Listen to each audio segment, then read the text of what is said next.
Title: The Green Mirage. How a billion-dollar sustainability fund was a total fiction. Description: in May 2026, the FBI arrested the CEO of EcoVault, a clean tech darling worth $14 billion, for orchestrating the largest environmental fraud in history. This is the story of how fake carbon credits, a ghost factory in Arizona, and a conspiracy inside 3 major banks created a green empire built on thin air. Tags: corporate fraud, greenwashing, white-collar crime, carbon credits scandal. EcoVault script hook. On May 14, 2026, FBI agents stormed a private jet at Teterboro Airport in New Jersey. On board was Richard Holloway, CEO of the most celebrated clean energy company in America. He was laughing with his pilot. He did not know that in his own briefcase, hidden in a false bottom, was a single USB drive containing spreadsheets that would destroy $14 billion in market value in under 4 hours. Introduction. Welcome back to Corporate Crimes. This is the story of EcoVault, a company that was supposed to save the planet. It was the poster child for ESG investing, backed by pension funds and Hollywood celebrities.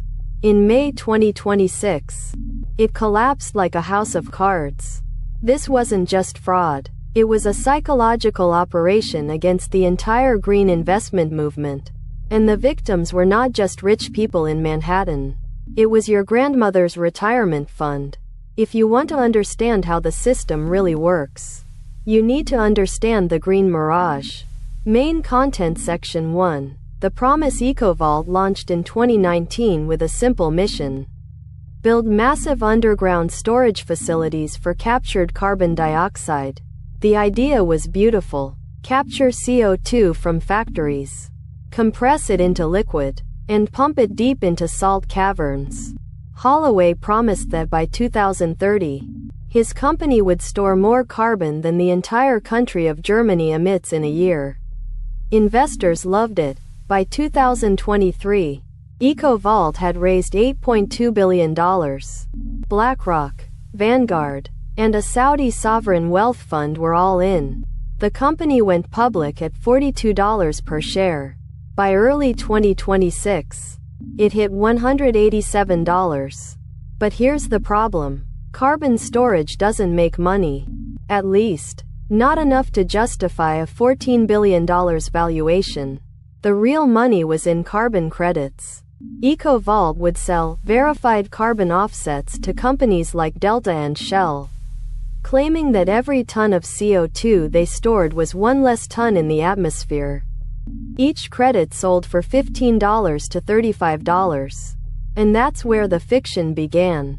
Section 2. The Shell Game, the Ghost Facility. In late 2024, EcoVault announced a massive new facility outside Phoenix, Arizona. They called it Project Oasis. It was supposed to be a state-of-the-art carbon injection site with 14 injection wells and a pipeline connecting to a nearby coal plant. Holloway flew out for a ribbon-cutting ceremony. Dignitaries attended. The press wrote glowing articles. But here's what the press didn't know: the facility was a ghost. The construction company that built it was a shell entity called Desert Core LLC. It was owned by a trust in the Cayman Islands. That trust was controlled by Holloway's college roommate, a man named Vincent Tran. Tran had no construction experience. He had a background in graphic design. The Environmental Protection Agency did an inspection in June 2025. The inspector, a junior officer named Susan Merriweather, noted that the injection wells appeared to be decorative. The concrete was painted to look like it had been used, but the pipes were not connected to any actual underground reservoir. She flagged it. She filed a report. That report was buried in a desk for 8 months. Why? Because the Arizona field office of the EPA was being pressured by a senior official who had, just a year earlier, taken a consulting job offer from EcoVault, a job that would start after his retirement. That consultant slot paid $450,000 per year. So, no one stopped EcoVault. They kept selling credits for carbon that was never stored. Section 3. The Paper Trail, the Big Bank Conspiracy. This is where the story gets darker. Carbon credits aren't just sold one by one. They are bundled into financial products. Think mortgage-backed securities. But for the environment, and to bundle them, you need a bank to verify them. In early 2025, Holloway approached J.P. Morgan Chase to underwrite a $3.6 billion bond backed by EcoVault's future carbon credits. J.P. Morgan's internal audit team looked at the data. They noticed irregularities. The storage volume numbers were suspiciously round, always multiples of 100,000 tons. Real geological data is messy. This looked like it was made up, but the bankers ignored it. Why? Because the fee was $72 million. And because Holloway was about to hire JP Morgan's head of sustainable finance, a man named Marcus Lee, as EcoVault's CFO. Lee would get a $12 million signing bonus and stock options worth potentially $200 million. He left JP Morgan on a Friday. By Monday, he was signing off on the bond prospectus. From a whistleblower complaint filed in Delaware, Chancery Court, Lee actively edited the storage capacity numbers up by 40% to meet the minimum requirement for the bond rating. The bonds sold out in 2 hours. Goldman Sachs was next. They created a derivative product based on EcoVault credits. The product was sold to 23 pension funds, including the New York State Teachers' Retirement System. Nobody checked the actual holes in the ground. Section 4. The Trigger, the whistleblower who broke the story. In March 2026, a former EcoVault mid-level engineer named Carlos Ruiz reached out to the Securities and Exchange Commission. He had been working at the Phoenix facility. He knew the injection wells were fake. He had photos. He had maintenance logs showing 0 actual injections for 14 months. The SEC is not the fastest agency, but the New York Times was faster. A reporter named Eva Tran pieced together the Desert Core LLC shell company.